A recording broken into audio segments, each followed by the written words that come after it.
Good morning, students of class 11th. In the previous video, we have discussed about the indifference curve analysis, and in today's video, we are going to discuss about the properties of the indifference curve. Okay, so the topic for today's video is properties of indifference curve. तो देखिए indifference curve की क्या क्या properties होती हैं. The first property of indifference curve is that indifference curve is a negatively sloped curve कि हमारा IC is negatively sloped कि हमारा जो IC है वो अपने आप में क्या होता है, एक negatively sloped curve है IC, right? So let us understand that what is the meaning of a negatively sloped curve. देखिए नेगेटिव स्लोप का मतलब होता है that if there it is a curve x y 0, और जब इंडिफरेंस कर्व की बात करें तो दो कमोडिटीज ही होती हैं, तो गुड्स x और goods y.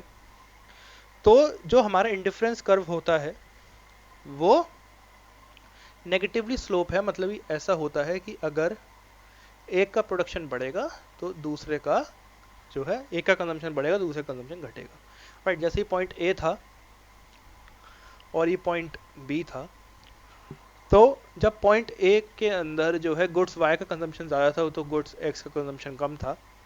But at point B, if we want to increase the consumption for goods X, then we will have to reduce the consumption for goods Y, और यही है हमारा negatively sloped curve. देखिए when a curve is negatively sloped, it shows that when we have more of commodity shown on the X axis, we have to reduce the consumption of the commodity on Y axis, like to increase the commodity of the x axis, right? कि इसके अंदर हमने क्या किया, goods x को जो है consumption बढ़ाने के लिए गुड्स वाई का कंजम्पशन कम करना पड़ा. That is a negatively sloped curve. Second हमारी प्रॉपर्टी ऑफ आईसी है higher the IC and higher the level of satisfaction. Higher the level of satisfaction. जितनी ज़्यादा बड़ी आईसी होगी, जितनी ज़्यादा ऊंची आईसी होगी, इंडिफरेंस कर्व होगा, उतना ही ज़्यादा सेटिस्फेक्शन मिलता है. And the reason for this statement is monotonic preference. क्योंकि हमने पहले पढ़ा था मोनोटोनिक प्रेफरेंस के अंदर की जो एक एजम्पशन थी ऑफ द इंडिफरेंस कर्व कि जैसे जैसे कोई किसी भी चीज़ का कंजम्पशन जो है कंज्यूमर बढ़ाता है, वैसे वैसे उसका जो है सेटिस्फेक्शन लेवल बढ़ता जाता है, और वही था मोनोटोनिक प्रेफरेंस. और इसी वजह से higher the IC higher will be the level of satisfaction, right? जैसे ये है, मैंने पिछली वीडियो के लास्ट में आपको कुछ इंडिफरेंस मैप बना के दिखाए थे. जब मैंने कहा था कि एक कार्टेशियन प्लेन पे जब एक से ज़्यादा इंडिफरेंस कर्व होते हैं तो उसको इंडिफरेंस मैप कहते हैं. जैसे ये है IC1, ये है IC2, ये है IC3, राइट?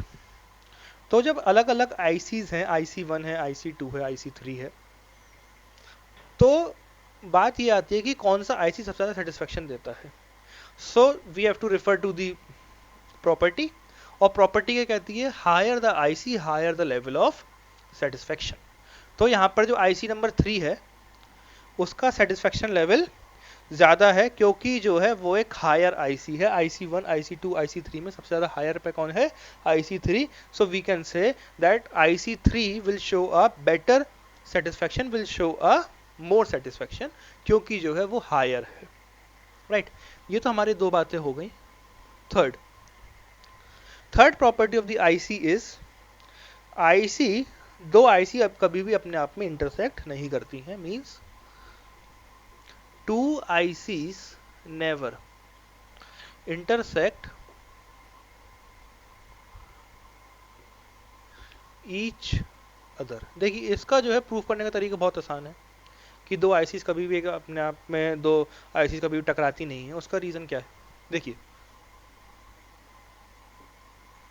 पहले हम ये प्रूफ कर देते हैं कि दो आईसीज अपने आप में टकराती हैं, जैसे हम लोग मैथ्स में कई बार प्रूफ करते हैं ना कि दो सिचुएशन कहते हैं कि ये नहीं हो सकता, तो पहले हम वो करके दिखाते हैं, फिर बाद में जो ये वाली बात प्रूफ करते हैं कि ये नहीं हो सकता है, राइट? उसी की तरह तो पहले आईसी 1 थी, आईसी 2 थी, हमने इसके ऊपर एक पॉइंट ले लिया ई ए, इसके ऊपर एक पॉइंट ले लिया बी, और इसके ऊपर एक पॉइंट ले लिया, ये तो ये दोनों एक ही आईसी पे हो गए, और एक सेकंड वाली पे ले लिया सी।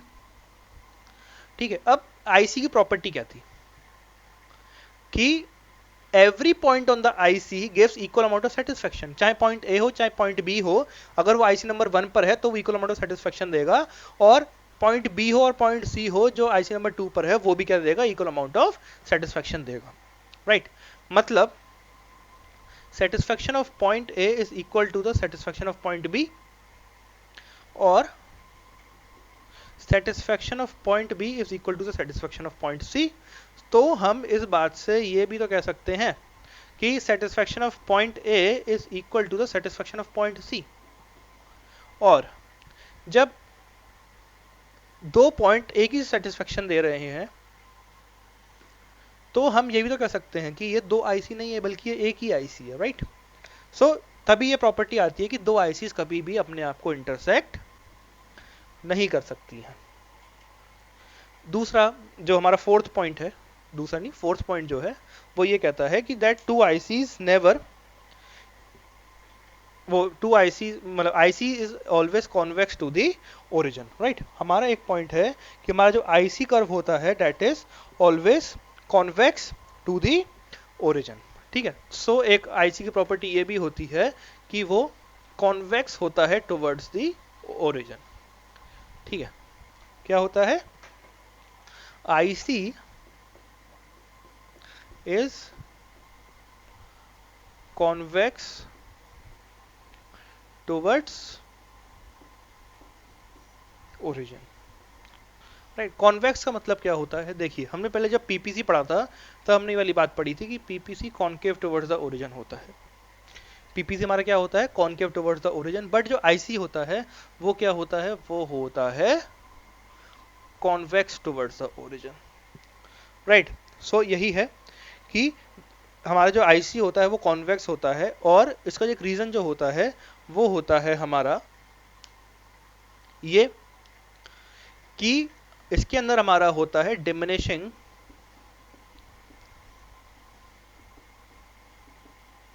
Marginal rate of substitution of x, कि वो रेट जिस रेट से हम गुड्स एक्स और गुड्स वाई को आपस में सब्स्टिट्यूट करते हैं वो रेट जो है डिमिनिशिंग होता है।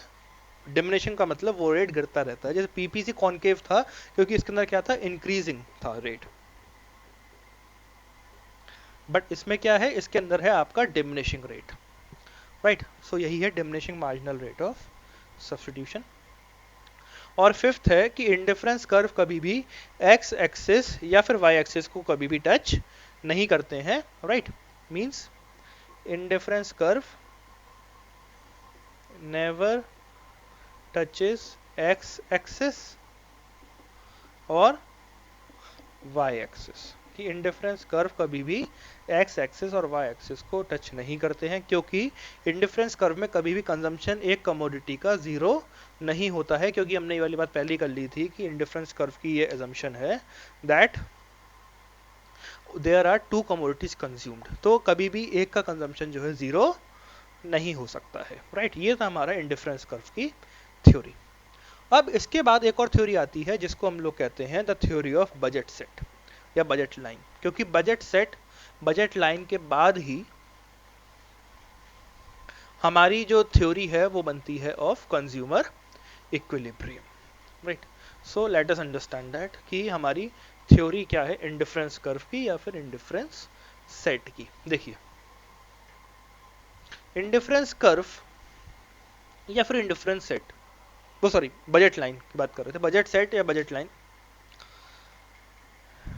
जो हमारा बजट सेट होता है वो क्या होता है कि कोई पर्सन अपनी गिवन इनकम के अंदर दो गुड्स की अगर बात करें, गुड्स एक्स और गुड्स वाई, तो अगर दो गुड्स की बात करें, गुड्स एक्स और गुड्स वाई, तो उनके ऊपर कितना खर्चा कर सकता है with in his given income, तो ये होता है बजट लाइन। और बजट लाइन भी अपने आप में नेगेटिव स्लोप कर्व होता है, जिसके अंदर अगर आपको एक चीज का कंजम्पशन बढ़ाना है तो दूसरे चीज का कंजम्पशन कम करना ही होगा। तो ये होता है हमारा इंडिफरेंस कर्व। ठीक, सॉरी, ये होती है हमारी बजट लाइन, बार बार इंडिफरेंस कर्व बोल रहा हूँ, सॉरी फॉर दैट। ये होती है हमारी budget line, and the budget line is also negatively sloped. Right, negatively sloped होने का रीजन क्या है? नेगेटिवली स्लोप्ड होने का रीजन यही है कि अगर कंजम्पशन ऑफ गुड्स एक्स बढ़ाना है तो कंजम्पशन ऑफ गुड्स वाई कम करना पड़ेगा, एंड वाइस वर्सा।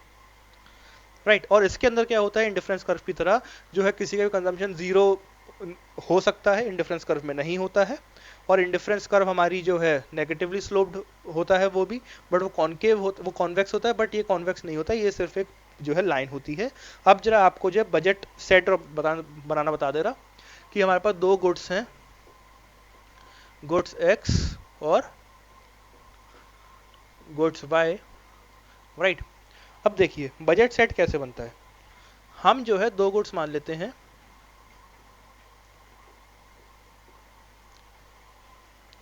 और जो है गुड्स वाई के अंदर भी हम मान लेते हैं कि जो है जो कंजम्पशन बढ़ाते जाना है। बस बात ये है कि इसका कंजम्पशन जैसे बढ़ रहा है तो गुड्स वाई का कंजम्पशन जो है घटाते जाना है और एक के ऊपर जीरो ले लेना है। राइट, 0, 20, 40, 60, 80 लीजिए, ये बन गई आपकी एक बजट लाइन। ठीक है, सो आई होप स्टूडेंट्स आपको बजट लाइन का कॉन्सेप्ट समझ में आ गया होगा, इंडिफरेंस कर्व का कॉन्सेप्ट समझ में आ गया होगा। We will meet in the next video, and in that we will discuss about the consumer equilibrium with the help of indifference curve analysis. Okay, so till then stay at your homes and stay safe. Thank you.